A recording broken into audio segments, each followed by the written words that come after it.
One of my biggest roles as a mentor and advisor in academia is managing the fact that you can get almost polar opposite advice about how to run your career, how to plan for your career, and that advice can be incredibly correct and appropriate in certain circumstances and toxic to the point of being damaging to your career in other circumstances.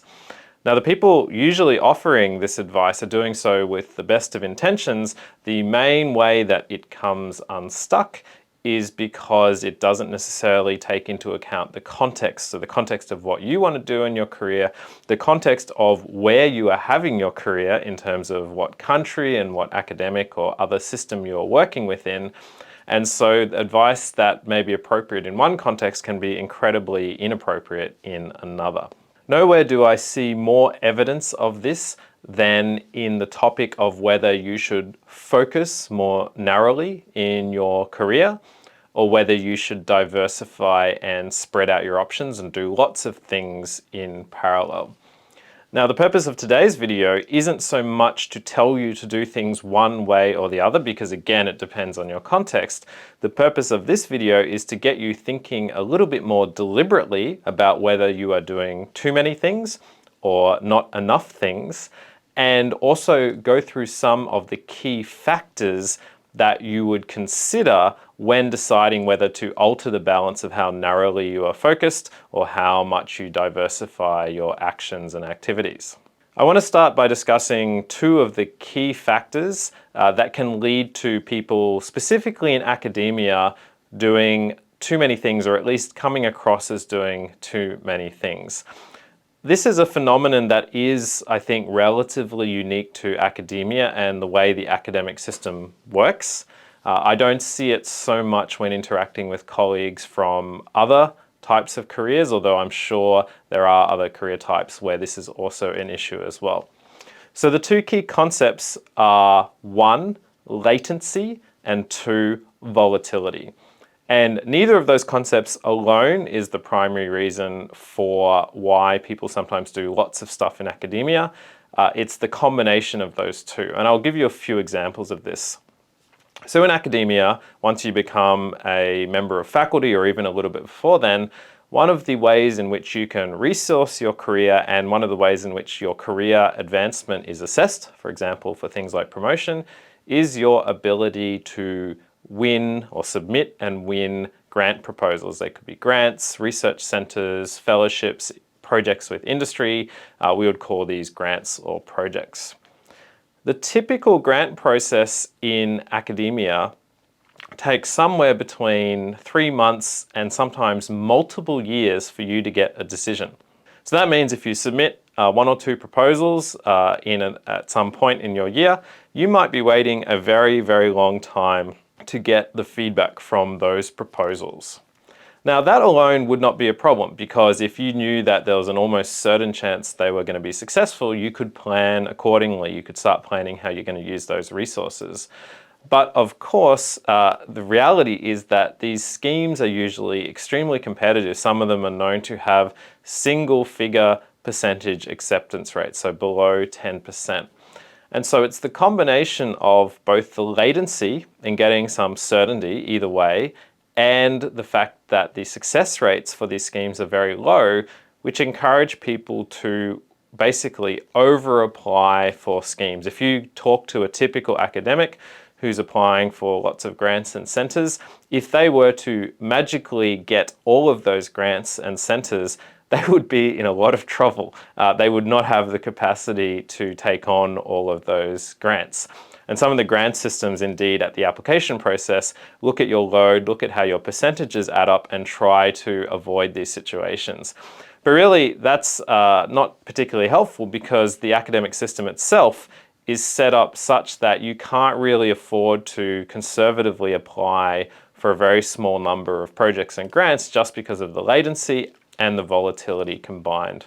Now, I've used grants as an example here, but this would equally apply to lots of other core activities that are done in academia. In the area of publishing, and publishing is an area where you often hear the advice of just publish one paper when you think it's really, really important. Often this advice is given by very secure, very accomplished, tenured professors who can afford to take that sort of approach and really focus on what they think is really important. But a lot of the academics, especially junior academics who are fighting for tenure, fighting for their first promotion, they know that to some extent it is a numbers game. Again, publications can sometimes take months, in rare circumstances years, to get an outcome on, and their acceptance rate, so the likelihood that any paper you submit in competitive fields can be quite low. It could be 20 or 30% in some of the more competitive fields. So again, if you knew that your work was going to get accepted as a publication every time, you could afford to submit a relatively small number of papers, but you don't. You know that most of your papers are going to at least initially get rejected. And so again, this is the reason why a lot of academics submit a lot of papers. Part of it is an explicit or implicit understanding of the fact that some of this is, unfortunately or fortunately, depending on how you look at it, a numbers game. So latency and volatility of outcome in many of the core activities of academia are a big reason why people might deliberately do more things than they otherwise would if they knew that they were going to be successful. But there are a range of other factors to consider. One of the key factors is your interest level and your ability to focus on doing one thing. Some people are amazing at focusing very deeply, often over many years, on one very narrow, very deep exploration, for example, of some deep research topic. But many other people are not able to do this. That does not come naturally to them. Even if they try to, it just doesn't feel quite right. For some of those people, doing lots of things and being able to switch between different activities is not just an alternative, it's actually the best option for them because that's what comes naturally to them. It's what they enjoy doing. They like being able to switch from one thing to another. And so whether you go really narrow and deep or whether you go very broad and diverse in your activities, again comes down to your particular circumstances and just how you click, so to speak. Another key factor in deciding between, or at least considering between doing lots of things or doing one thing very deeply, is capability caps. So if I spend all of my time, so all of my waking hours training to become a top basketball player, I will get better very rapidly initially, but at some point my capability will cap out. I'll reach the inherent limits of what I can do given my work ethic and also other things like inherent aptitude for that task. And the same goes for most things that you do.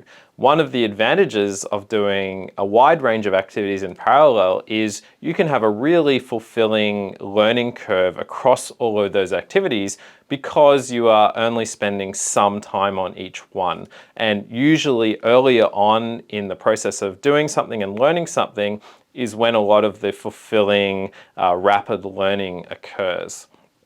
If you just do one activity, you will learn that much more quickly than doing lots of activities, but you will more rapidly start to plateau or asymptote towards your inherent, I guess, capacity limit.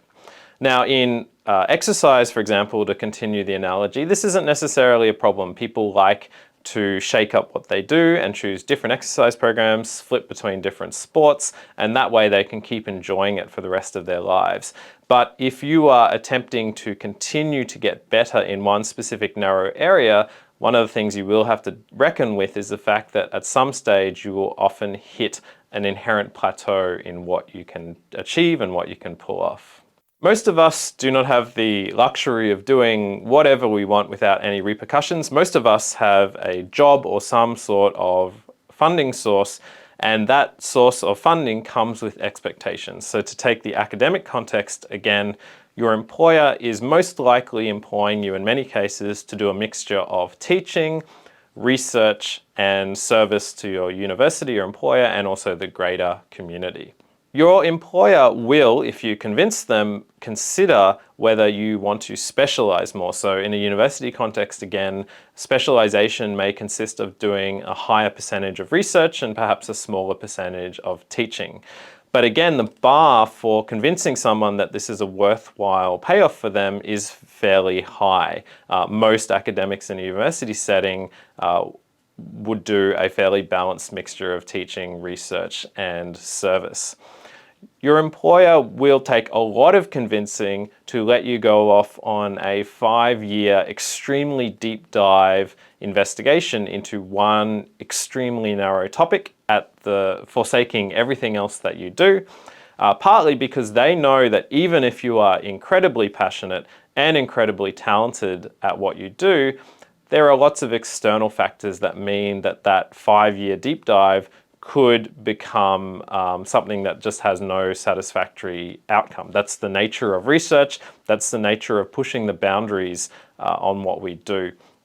And so you have to take into account the fact that your employer or the source of your funding will have clear expectations about what you do, and often that will involve you not being too hyper-specialized and narrowly focused on one tiny area. There will often be a spectrum of things that they expect you to do. Another key factor to consider when you're thinking about whether to do things more narrowly or to diversify and do lots of things is the whole expiration versus exploitation argument. So you could just double down and do something that you're already very familiar with and do it in much more detail, spend all of your time learning how to do it better. But this comes at the cost of not being exposed to new things, potentially exciting new things. One of the advantages of doing a few different things in parallel, especially new things, is that occasionally you'll stumble across a newly discovered passion, or you may stumble across something that you just have a very good natural aptitude for. And those moments of discovery when you find out ideally something new that you both like and are good at are fantastic. But they will never happen if you're focused really narrowly on just one thing. And so that's another key factor in terms of diversifying or spreading out your exposure to potentially new exciting opportunities. There will be times when it makes eminent sense to pull out all the stops, so to speak, and dive deep, focusing extremely narrowly on just one thing. A key example of this would be, for example, leaving academia to do a startup. Now, in the early stages of a startup, it's not as if you'll just be doing technical stuff. Often in the early days when you don't have a lot of resources, you'll be doing everything, but you can still argue that your focus will be more narrowly on that startup and not the incredible amount of things that you would do as a typical academic. When you go into these when you consider going into one of these very narrowly focused, dedicated periods of your life, you want to go in knowing that you can do everything absolutely correct yourself. You can do amazing things, and external factors can still conspire to mean that you don't get to where you want to get. I've met a lot of very inspiring startup founders who've done many startups, many of which have been failures, but they went in with open eyes. They knew that was a potential and indeed a very likely outcome, and they were still super excited and really engaged and invested in doing it anyway. That's a very healthy attitude to take into one of these very dedicated phases of your life. If you go in and you put all the pressure on that you have to 100% succeed at the cost of everything else, that's a pretty risky gamble to take. A lot of advances in society admittedly have come, or in technology have come from when people have taken that extremely focused approach. But if, for example, you have a young family or other commitments, dedicating yourself so narrowly to one thing will come at some cost to those other activities. So it's not something you would want to take on lightly. One of the advantages of doing a few things in parallel is it gives you a little bit more robustness and resilience in terms of when things inevitably go wrong in one of the areas of your professional career. You can have the alternative, or you know in the back of your mind that if something is not going well in one particular area, you can perhaps switch to another area of what you're doing and spend more time on that for a little while until you want to come back refreshed to attack the first thing that was not a success when you initially tried it. If you are all invested in just one thing, and that thing goes bad, whether it was because of things you did or because of things completely outside your control, it can sometimes be psychologically very challenging to deal with that because you don't really have alternatives from a psychological perspective. Now, of course, you do have alternatives. There's lots of other things you can pivot to, but if you haven't been actively following those or thinking about those, it can sometimes be a little bit daunting in terms of thinking about, well, what now?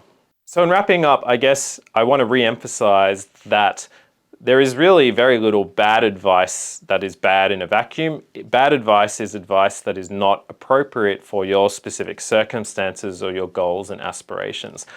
And one of the areas where you get very different advice is, especially in academia, about whether you should focus very narrowly or whether you should diversify and do a lot more things at a shallower level. I'm not here to advocate for one or the other. I would say that at different points in your career, you'll probably find that whether you should be narrow and focused or whether you should be broad and diverse will change, and sometimes one will be better and vice versa.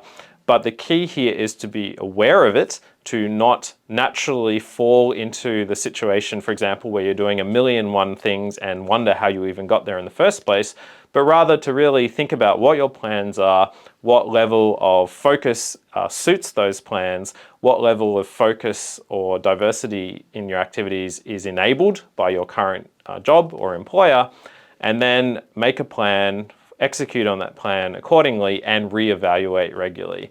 And that way you won't wake up one day thinking, oh my goodness, I've put 10 years into one thing and I never intended to do so, or vice versa. You won't wake up thinking, oh, I did 1,000,000 things and I didn't do any one of those 1,000,000 things very well, and I have regrets. So awareness and thinking about what you want to do is key here. Good luck.